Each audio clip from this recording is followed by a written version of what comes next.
very distinguished ladies and gentlemen at Perform X Summit 2025. Can we make welcome with a round of applause, Joseph Thompson.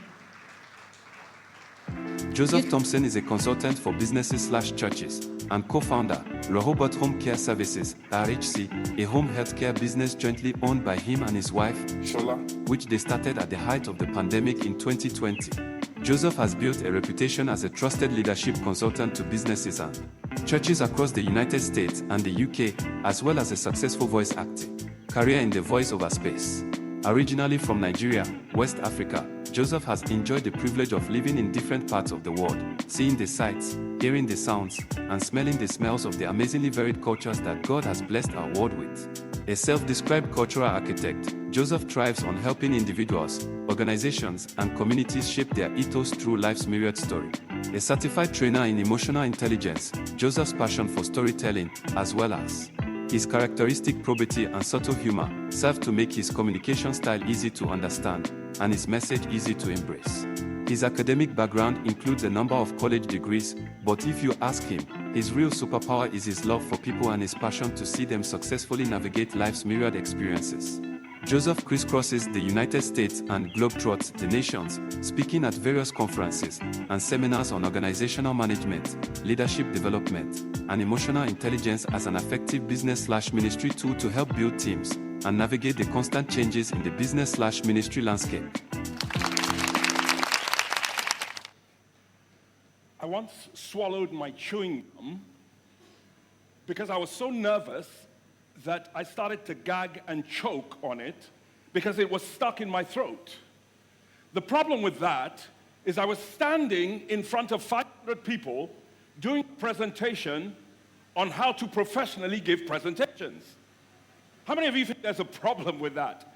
Well, I figured it out, and now I travel the world speaking on emotional intelligence and how to successfully navigate organizational change in your businesses. Now, I'm going to let you into a little secret. Why did I tell you that? I could have just said, hey, my name is Joseph Thompson, I do this, that, and the other. But emotional intelligence requires emotional connection. I noticed that as I began to tell you about the chewing gum, some of you chuckled, some of you laughed. You sat on the edge of your seat. Because the brain is programmed to trigger dopamine when you hear stories. And stories shape the ethos of every community. And so if I said to you, my name is Joseph Thompson, in the midst of a million other people that you're meeting, you would forget that as I'm telling you the name. But you know, almost every single one of you is going to remember that that guy choked on his chewing gum, because stories shape the ethos of every community. I could say something like this, and the reason this is important is because if you're a business owner, it's obvious that at some point you're going to need to connect with people different from you. You're going to look for something, whether it's a partnership, whether it's resources, whatever it is, you're going to need to connect with them. And people have to like you first before they consider doing business with you. And it's more important. You heard one of the speakers yesterday tell us that a guy came for an interview, and one of the questions they asked him is, by the way, those are not the right questions to ask, but one of the questions they asked him is, what's one of your weaknesses? And he said, girls. And they told him, we'll get back to you. But he said, the speaker told us we were never going to get back to him. We just didn't tell him that. Because that is not the right answer. If you need something from people, you need to make an emotional connection. So I could tell you this. I like riding bicycles. But that doesn't tell you anything. Here's a better thing to say. One time, I did a 100-mile bike race. It's called a century ride in the mountains of Colorado. 20 miles into the ride, I got off my bike and I waited for the rescue vehicle to pick me up and take me back, because I suddenly discovered a newfound respect for the Tour de France. You'll remember that better than I like bicycle riding. So it's critical that you tell stories to represent who you are and what you're about. And the key reason for that, as I said previously, is that it triggers dopamine. But when you say, my name is this is what I like doing, it's called the broken robot effect. People disconnect immediately because people form an opinion about you in the first 20 seconds of your conversation. And they decide whether they like you, they decide whether you're interesting, they decide whether you're smart or kind. And science tells us that the way to fix that is to use storytelling. So here are a few tips for that. Not only should you tell a story, but you should add what I call a what the F detail. Yes, I'm a pastor, but I still say that. I'm not saved all the way, I'm still in process. So you add a what WTF detail, like something that grabs people. Whether that's a question, so I could end a conversation with people, or if I'm talking to a crowd, I'll say, what's one of the weirdest things you've done? Or what's the scariest thing you've done? Or you can do something like this. Did you know, people, we call them, in America, we call them 8.5 by 11 sheets of paper. I think you call them A4. I didn't have any A4. I wasn't going to spend money buying a whole ream of A4, so I just brought these. That's why you have them. Did you know you can only fold a sheet of paper in half 7 times? And only 6 by hand. Now, I know some of you here are thinking, yeah, I don't know if that's true. So go ahead, grab the sheet of paper on your desk and fold it. If you're not really strong, if you don't have really strong hands, even number 6 will be difficult for you. But you can only fold it 6 times by hand. And the 7th time, you would need a pair of pliers or a spanner. Go ahead and try. 6 times is the only thing you can do by hand.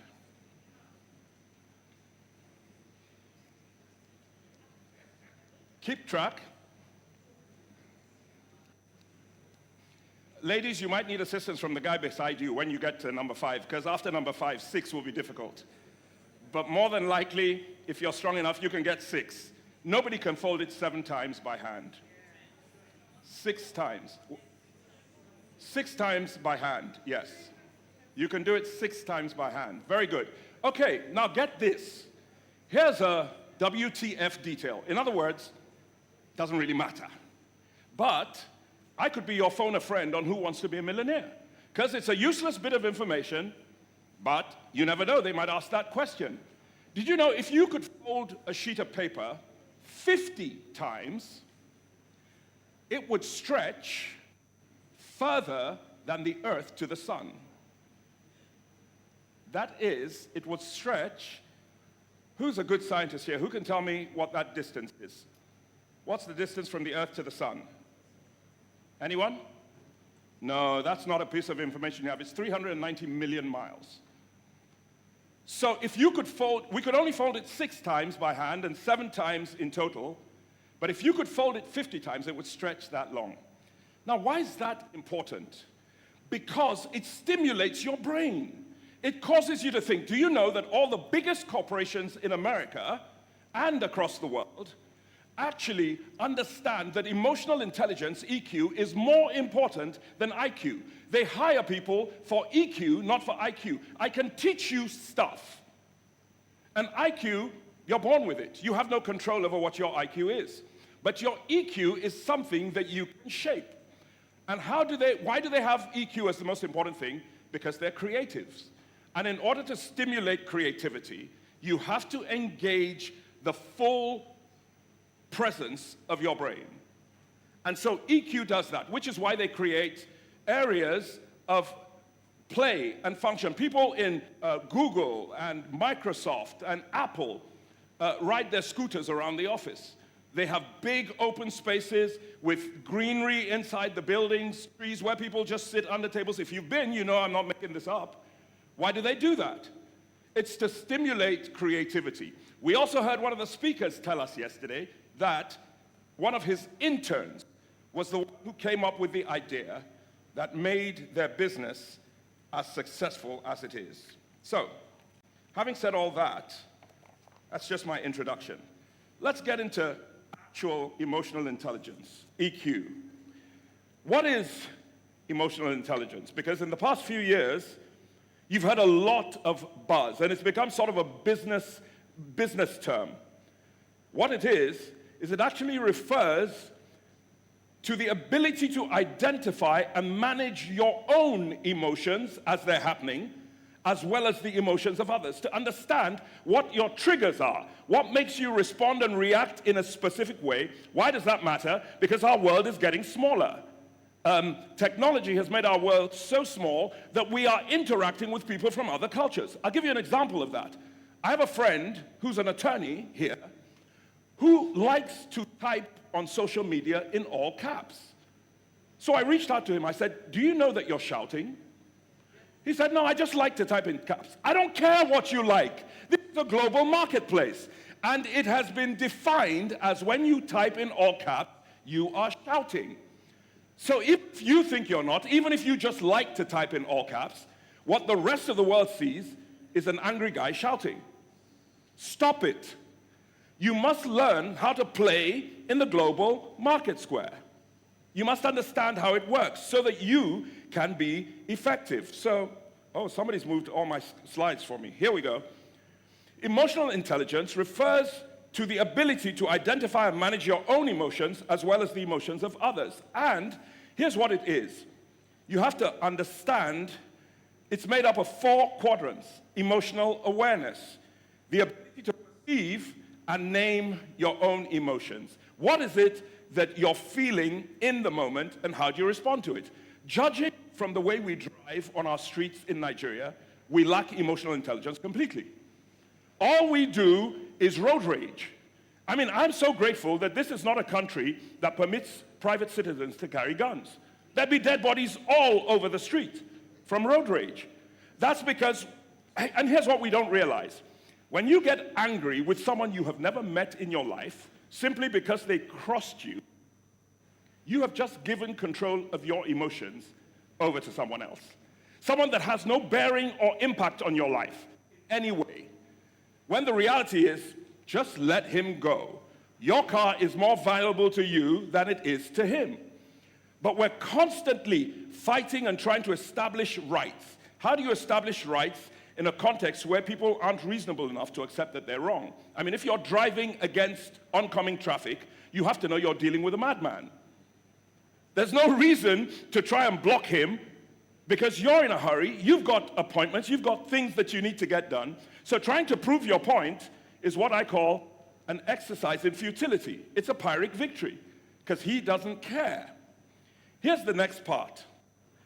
The ability to understand and interpret your emotions. In other words, you need to be able to know what your triggers are so that you can work on your weaknesses as opposed to constantly focus on your strengths.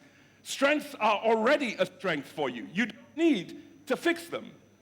But your weaknesses are. But the only way you identify or fix your weaknesses is if you recognize it and acknowledge it for what it is. The next part of it is the ability to harness those emotions and apply them to tasks like thinking and problem solving. That's why I talked about these companies, these large corporations in the West, who have created environments for their staff and their teams to successfully think together as teams. Isn't it interesting that when we are kids in school, in elementary school and nursery school, we want you to collaborate. Everybody sits around a round table, and you draw, and you talk, and you do all those. But as soon as you get to secondary school, if you collaborate, it's cheating. But then you get to the workplace, and we suddenly want you to collaborate again. It doesn't make sense. But that's because we don't look at the educational system for what it is.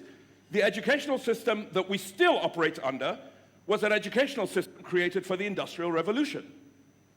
The West doesn't even use this system for the most part. They have collaborative classrooms.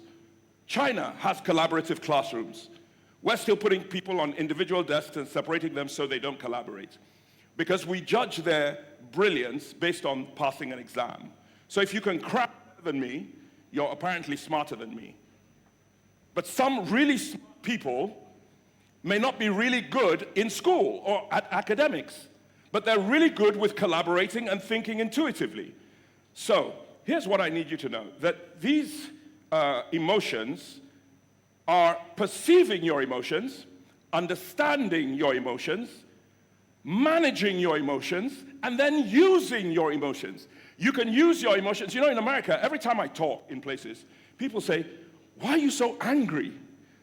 Well, I tell them, I'm not angry, I'm just really passionate about what I'm communicating. It's important to understand that passion, using those emotions to drive the things that you're trying to accomplish, is the most important part of emotional intelligence. Here are the 4 skills that make up emotional intelligence: self-awareness, self-management, social awareness. That means you're able to walk into a room and understand the emotion that's in that room. In other words, what you don't want to do is you don't want to go to a funeral and as you're walking in the door, you're laughing and shouting and singing happy songs. That's the wrong place and the wrong time for happy songs. Because at a funeral, people are mourning the loss of a loved one. So it's important to understand and read the room. That's called social awareness. And then relationship management. How you navigate your relationships with people, whether they're people you're in relationship with or people that you're doing business with or people that you're meeting for the first time. They will respond to you based on how you apply yourself to them. I'm going through these slides rather quickly so that I can get through all of this, but here's a fun one that I typically use. I don't know how many of you watched the show Seinfeld. Maybe some of you are too spiritual to watch stuff like that. I don't know, but I'm not making any judgments. But Seinfeld was a comedy on TV in America for so many years. And as you can see in the photograph, he and his good friend Kramer had no respect for personal space. Well, it's interesting. Have you ever thought about that? But when you meet someone for the first time, you automatically leave a certain amount of space, even if you're shaking hands. It's called personal space. You just intuitively know how much space to leave. But as you can see from the cartoon, the guy's saying, in the old country, we did not have what you call personal space. So he's completely oblivious to that. He lacks the emotional intelligence to understand that you don't meet someone for the first time and just rush up to them and grab them and hug them. That is not the way you operate. Now, you might do it here, in this culture. It might be acceptable. But it is not acceptable globally. So if you're going to interact with people outside of here, you must learn how they work. So guys here, oftentimes you haven't seen a guy for a you hold hands, and after you've greeted each other, you hold hands, you might be walking and chatting, nothing to it. You know, if you do that in America, you're going to be called a certain name. You have to understand that. You make people uncomfortable if you do that. So you must learn the culture in which you're interacting. This is called, this is relationship management. But here's the part I like the best. This is something that you can learn. Because when you look at the brain, and anybody who's a medical professional will tell you this, all of your impulses come in through your spinal cord, through your medulla. But the first port of entry is what is called your limbic system, your center for feeling. It's called your fight or flight response. But your rational decisions are made with your prefrontal cortex, which is where you think rationally. In other words, you have to learn to master or overcome your limbic system. Otherwise, you could run into trouble. If you respond emotionally to everything because the first port of call is your limbic system, you may not make wise choices. Generally speaking, people who respond to everything by their emotions don't always make the best choices. It's important, like the previous speaker said, to look at data, to look at information, and then make an informed decision as best as you can. Let me give you a more practical example. Here are 2 snakes. You may or may not have heard of these. One of them is called a coral snake. It's about that long. It is the most venomous snake in the world. One little bit of a bite from a coral snake with the infusion of one little bit of kill 1,000 men. Now, as I said, it's that small. But there's another snake that looks exactly like the coral snake. It's called a mimic. Its name is a king snake, but it is not venomous. Coral snakes will attack other snakes and envenomate them. So People have learned a little rhyme to tell which one is the venomous coral snake. And it goes like this. Red on yellow, kill a fellow. Red on black, venom lack. So, look closely now. You can see that one of the snakes has the yellow touching the red. The other one has the red touching the black. So, red on yellow, kill a fellow. Red on black, venom lack. Here's a real practical thing. Imagine, and this happened to my wife and my daughter, walking in the morning down the trail, and they saw a coral snake on the trail. Well, my wife stopped, my daughter, they paused. It was about maybe 10 feet in front of them. And they looked, she told me, I wasn't there, and she saw that it was red on yellow. And she said to my daughter, we're not even going to try and skirt around it.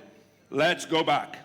And they walked. Now imagine if you came close to decide, because you didn't know whether it was venomous or not, and then you suddenly saw it advance towards you, and you started to run backwards, and you stumbled and fell. That could be the end of your life. My point is, your limbic system is where your fight or flight mechanism is. And you must learn how to think rationally. You must learn how to bypass your limbic system, your feelings, and look actually at the most important thing that makes you able to think rationally. So I'm going to round this up with a quick exercise. Some of you, I assume here, are Christians, because I know Nigeria has like 2 billion Christians, or something like that. But if you're not a Christian, it's fine. This passage I'm going to read and show you emotional intelligence in this passage. Now, if you're not a Christian, you don't even have to read it as if it's the Bible. You can read it like a text. And it's easier for you if you do that, because you remove all of your spiritual impressions of the text and look at it purely from an emotional intelligence standpoint.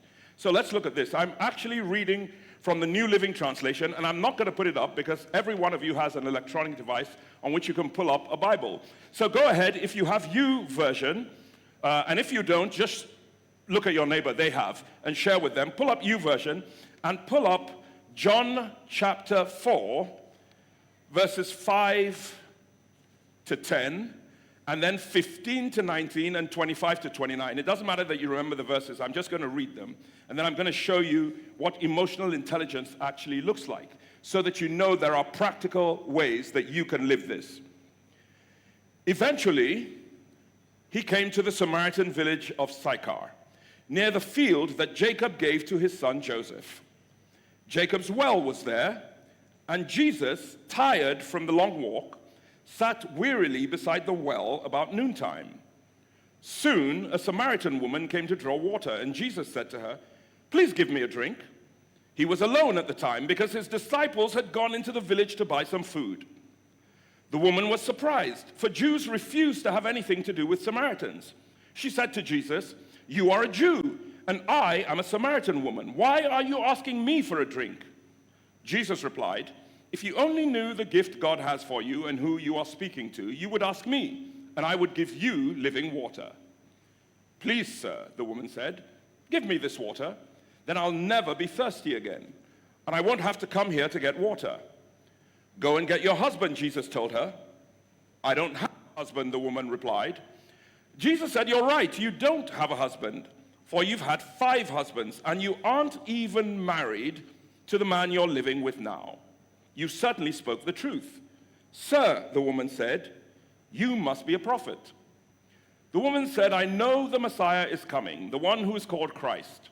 When he comes, he will explain everything to us." Then Jesus told her, "I am the Messiah." Just then, the disciples came back. They were shocked to find him talking to a woman, but none of them had the nerve to ask, "What do you want with her?" or "Why are you talking to her?" The woman left her water jar beside the well and ran back to the village, telling everyone, "Come and see a man who told me everything I ever did. Could he possibly be the Messiah?" So, what has Jesus got to do with emotional intelligence? Well, watch this, self-awareness. His passion for her salvation causes him to breach the cultural norms and the etiquette of a male being alone with a single woman. So even when his disciples returned, They were full of indignation. They were asking, what's he doing with her? Why is he with her? But he was never distracted or deterred by cultural norms. He knew his purpose, and he knew that her salvation would change the entire town. They didn't know that, she didn't know that, but he did. So he was completely self-aware, he knew what he was doing, he knew that he was violating a norm, and he knew that it would have an impact on the woman. Because she asked him, why are you talking to me? I'm a Samaritan, and I'm a woman. Two negatives. And then she's a loose woman. 3 strikes and you're out. Yet Jesus chose to speak to her. He was self-aware enough to understand his purpose and his mission. He stayed focused. Self-management. His emotions didn't get in the way of his objective. He speaks to her and he asks her the questions that lead her to come to the conclusion without forcing his point of view on him. You know how argumentative we are. A lot of us in this culture win arguments because we're the loudest. Not because we have the right answer, but simply because we shout louder than the other people. Well, he wasn't interested in that. All he was doing was bringing her by asking her questions. Begin difficult conversations with questions. Guys, if you're running organizations, don't assume, ask questions. So something has gone wrong. You haven't hit the targets. Instead of bringing the accountant into your office and berating the accountant and shouting, ask a question. Help me understand why XYZ. Why? Because when you make people feel seen and valued, you get more out of them than if you're simply forcing them to do something because you're giving them a paycheck. Your people are your greatest resource. Your people are the best thing you have. Just like that guy showed us yesterday. An intern gave him the idea that blossomed their company into a, multi-million-dollar business. But he must have given his interns an opportunity to feel seen and heard so that they were comfortable enough to speak to their CEO and tell him their thoughts instead of simply kowtowing to him and acting as if he's the smartest person in the room. Let me be certain, if you are the smartest person in every room that you're in, it is not a very smart room.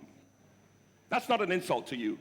It's simply a point to say that you can't be the smartest person about everything. You may be the smartest person on something, but everybody else in that room is smarter than you about something else. And so you must be willing to lay down your ego and understand that other people have things to teach you. So what Jesus did was, no matter what he personally thought of her behavior or her lifestyle, you've had 6 husbands and the guy you're living with now is not yours. He didn't care. That did not deter him. He didn't make a judgment, he simply made a statement to make her aware that he knew.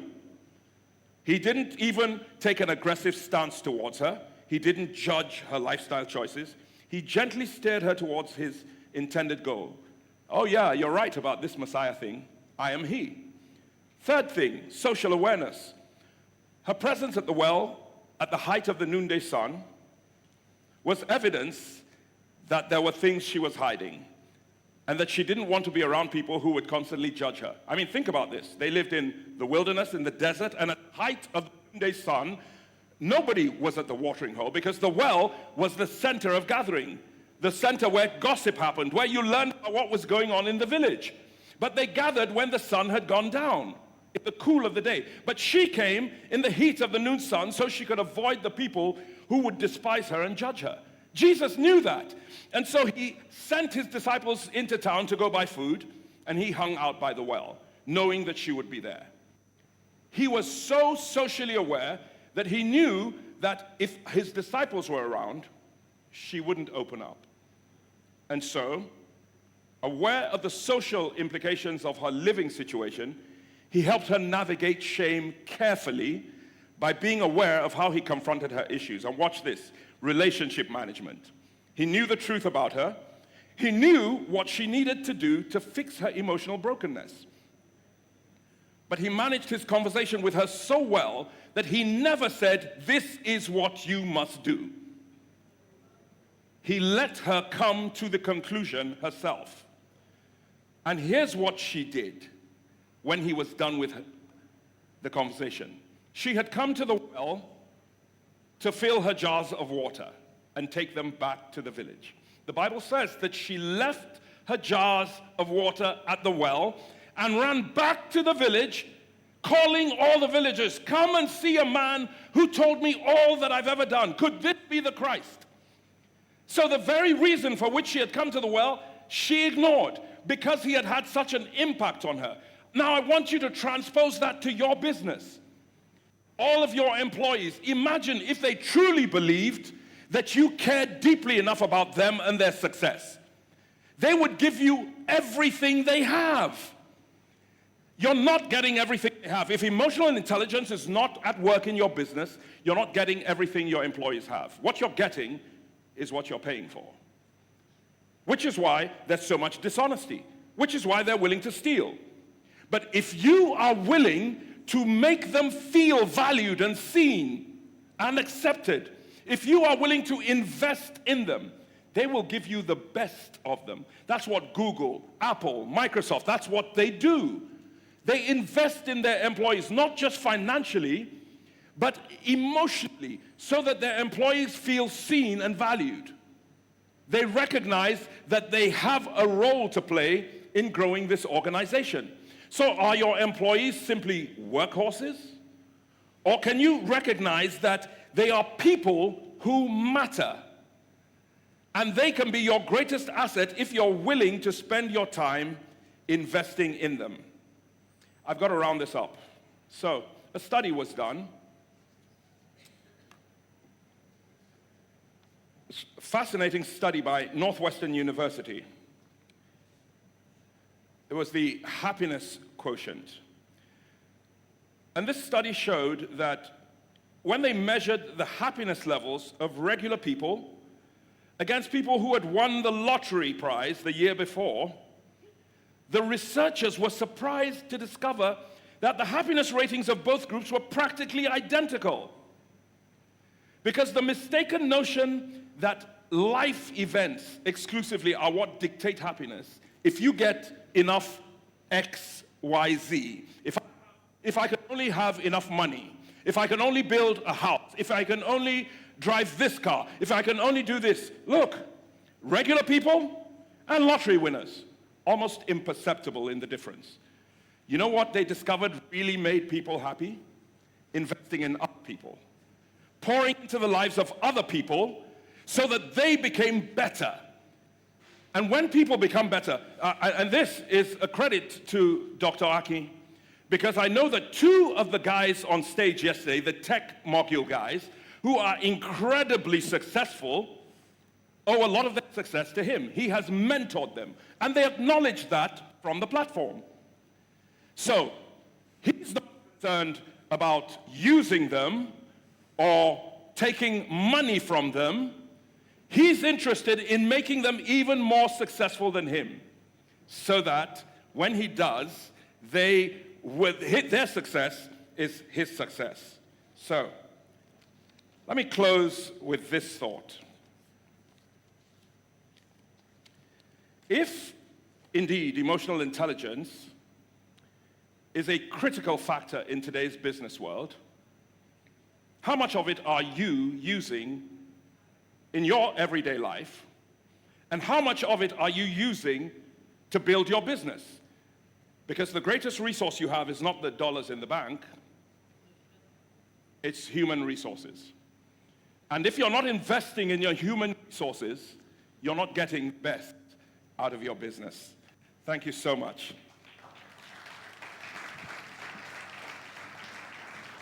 Thank you so much, sir.